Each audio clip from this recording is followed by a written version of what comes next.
ان کا یہ فرمانا کہ صدر صاحب نے جب پہلا اعتراض بھیجا تو اس کو جوائنٹ سیشن میں ہونا چاہیے تھا. مجھے آپ کی اس بات سے کوئی اختلاف نہیں ہے. ہم پاکستان کے عوام کے لیے مل کے بیٹھنے کو تیار ہیں اور مل بیٹھ کے ہی مسئلے حل ہوتے ہیں. نہ صدر نے یہ کہا کہ نہیں آپ کی یہ وضاحت کافی نہیں ہے، نہیں صدر نے یہ کہا کہ نہیں جوائنٹ سیشن بلاؤ. جب اس نے کوئی اس پر اعتراض ہی نہیں کیا، اس پر کوئی پریس ہی نہیں کیا، اس کو دباؤ ہی نہیں ڈالا، تو بات یہاں مکمل ہو گئی ہے. جو بھی قانون سازی ہوتی ہے وہ اس وقت تک مکمل نہیں ہوتی جب تک اس قانون سازی پہ صدر مملکت کے دستخط یعنی کہ ان کی اسینٹ، ان کی رضا شامل نہیں ہوتی، اور وہ پروسیس انکمپلیٹ رہتا ہے. اب یہ جو دوسری چیز آئی ہے، اس کو ایوان میں پیش کرنے کا ان کو بھیجنے تک کا حق نہیں ہے. چاہے کہ آپ اس کے لیے جنرل سیشن بلایا، اس پر غور کریں گے. تو ایکٹ کو ایکٹ ہونے دو. اگر کوئی چیز آپ سمجھتے ہیں کہ ہم نے کرنی ہے، ایکٹ کے بعد لائیں سامنے، تجویز لائیں، بات کرتے ہیں اس کے اوپر. اور آرٹیکل 75 کے دو حصے ہیں. آرٹیکل 75 کہتا ہے کہ جہاں پہ کوئی بل پریزنٹ کیا جائے صدر مملکت کو ان کی رضا کے لیے، اسینٹ کے لیے، وہ 10 روز کے اندر اندر اس بل پہ اپنی رضا اسینٹ دے دیں گے. جب مشترکہ اجلاس اس بل کو پاس کر دے امینڈمنٹس کے ساتھ یا وداؤٹ امینڈمنٹس،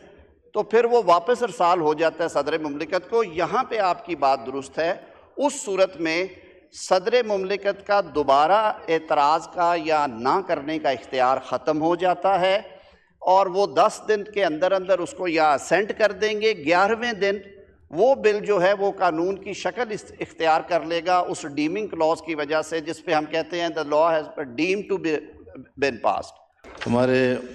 بہت لاڈلے قسم کے وزیر قانون ہیں، اتنے نرم لب و لہجے میں معاملے کو ایسا خلط مبحث کر لیتے ہیں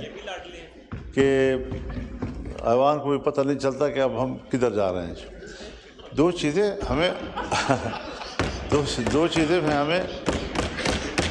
الگ الگ پیش کرنی چاہیے، صاف ستھرے انداز میں پیش کرنی چاہیے. ان کا یہ فرمانا کہ صدر صاحب نے جب پہلا اعتراض بھیجا تو اس کو جوائنٹ سیشن میں ہونا چاہیے تھا. مجھے آپ کی اس بات سے کوئی اختلاف نہیں ہے. لیکن جب اسپیکر صاحب نے ان کو ایک آئینی شک کا حوالہ دے کر لکھا کہ اس پر جوائنٹ سیشن بلانے کی ضرورت نہیں اور میں نے وہ غلطی سیدھی کر لی ہے اور آپ کو بھیج رہا ہوں، اس کے بعد نہ صدر نے یہ کہا کہ نہیں آپ کی یہ وضاحت کافی نہیں ہے، نہیں صدر نے یہ کہا کہ نہیں جوائنٹ سیشن بلاؤ. جب اس نے کوئی اس پر اعتراض ہی نہیں کیا، اس پر کوئی پریس ہی نہیں کیا، اس کو دباؤ ہی نہیں ڈالا، تو بات یہاں مکمل ہو گئی ہے. اس کے بعد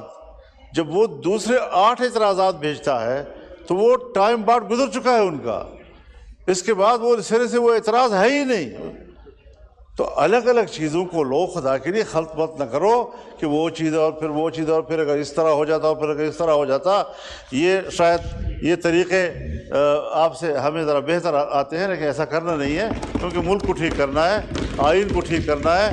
اس طرح خلط مبحث نہ کریں. ایک چیز بالکل کلیئر ہے کہ صدر نے اعتراض بھیجا ہے، چاہے وہ لفظی اختلاف ہو، پھر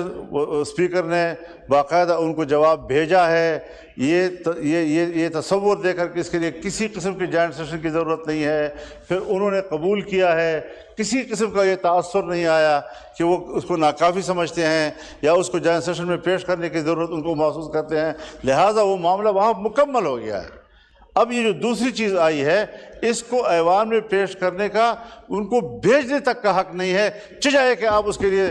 جنرل سیشن بلایا، اس پر غور کریں گے. تو ایکٹ کو ایکٹ ہونے دو. اگر کوئی چیز آپ سمجھتے ہیں کہ ہم نے کرنی ہے، ایکٹ کے بعد لائیں سامنے، تجویز لائیں، بات کرتے ہیں اس کے اوپر. دیکھتی ہیں وہاں کی جو صحیح پوزیشن ہے تو پتہ چلے گا کہ جائیداد کے تنازع ہیں یا پھر قوارانہ تنازع ہیں. لیکن بہرحال اس نے ہزاروں تک زندگیاں چھین لی ہیں، دیہاتوں کی دیہات اجڑ چکے ہیں، تباہ ہو چکے ہیں، اور آج کنوائز پر فائرنگ ہو رہی ہیں، آج بازار جل رہے ہیں اور روڈ مکمل بند ہیں، کاروبار ٹھپ ہو چکا ہے. نہ ادھر سے کوئی چیز جا سکتی ہے نہ ادھر سے، تو ظاہر ہے کہ وہاں پر غذا کی بھی قلت پیدا ہوگی، دوا کی بھی قلت پیدا ہوگی، اور یہ جو آپ نے آج نئی خبر دی ہے ہمارے لیے انتہائی شاکنگ ہے اور انتہائی تکلیف کا باعث ہے۔ صرف اس ایک واقعے کو سامنے نہ رکھیں بلکہ وہاں پر مجموعی طور پر قیام امن کے لیے ہمیں سنجیدہ اقدامات کی طرف جانا چاہیے۔ پارا چنار کی بات ہوئی تو میں اس ہاؤس کے اطلاع کے لیے عرض کرتا چلوں کہ وفاقی حکومت اپنی ذمہ داریوں سے آگاہ رہتے ہوئے متواتر خیبر پختونخوا کی صوبائی حکومت سے رابطہ میں بھی ہے، اور بارہا صوبائی حکومت کو یہ کہا بھی گیا ہے کہ آپ کو اس معاملے کے لیے وفاقی حکومت کی جہاں پہ ضرورت پیش آئے، وفاقی حکومت اپنا آئینی اور اپنا اخلاقی فرض جو ہے وہ پورا کرے گی۔ ایک سیاسی مسئلہ ہے جو بگڑتا گیا اور وہ اب باقاعدہ ایک سنگین مسئلے کی شکل اختیار کر چکا ہے، کرائسس ہے وہاں پہ، تو سب کو مل بیٹھ کے اسے حل کرنا ہے۔ آئین کے مطابق پاکستان چلتا ہے تو اس میں ڈومینز ہیں، ظاہر ہے جو لا اینڈ آرڈر ہے، اور صوبے کے اندر خاص طور پہ وہ صوبائی حکومت کا ہی حق ہے اور اسی کا فرض بھی ہے، لیکن ہم بالکل اس سے الگ تھلگ نہیں رہ سکتے۔ کسی بھی حصے میں کوئی اس طرح کا معاملہ ہو تو وفاق کی یہ ذمہ داری ہے کہ وہ اپنا فرض ادا کرے، اور اس میں پالیٹکس نہیں ہونی چاہیے۔ میں نے پہلے بھی یہ بات کی تھی کہ وفاق کے نمائندے گورنر خیبر پختونخوا نے بھی وہاں پہ گرینڈ جرگے کے لیے تحرک کیا اور ہوا بھی۔ ہمیں زیادہ خوشی ہوتی اگر صوبائی حکومت کے الیکٹڈ جو ہیڈ ہیں وزیر اعلیٰ خیبر پختونخوا علی امین گنڈا پور اس جرگے میں شریک ہوتے، تو ایک پیغام تھا یہ وائس ورثہ کہ ہم پاکستان کے عوام کے لیے مل کے بیٹھنے کو تیار ہیں اور مل بیٹھ کے ہی مسئلے حل ہوتے ہیں۔ آپ نے دواؤں کے بارے میں جو آج ہدایت جاری کی ہے، میں ابھی کیبنٹ میٹنگ ہے 3 بجے، میں آپ کی یہ جو کنسرنز ہیں کیبنٹ میں بھی رکھوں گا، and sir rest assure that government of Pakistan is deeply watching this issue, اور ہم ڈے ٹو ڈے اس کی وزیر اعظم صاحب رپورٹس بھی لے رہے ہیں۔ وزیر داخلہ کو بھی کلیئر ہدایات ہیں کہ وہ اپنا رول پازیٹیولی پلے کریں اور صوبائی حکومت سے رابطے میں رہیں۔ جہاں تک وفاقی حکومت کی طرف سے کسی سپورٹ کا، کسی ایکشن کا جب تقاضا کیا جائے گا تو انشاءاللہ العزیز وفاقی حکومت اپنا فرض ادا کرے گی۔ مولانا فضل الرحمان صاحب ہمارے بڑے بھی ہیں، ان سے احترام کا بڑا رشتہ ہے، نہ صرف میرا بلکہ میری قیادت کا بھی، اور میرے قائد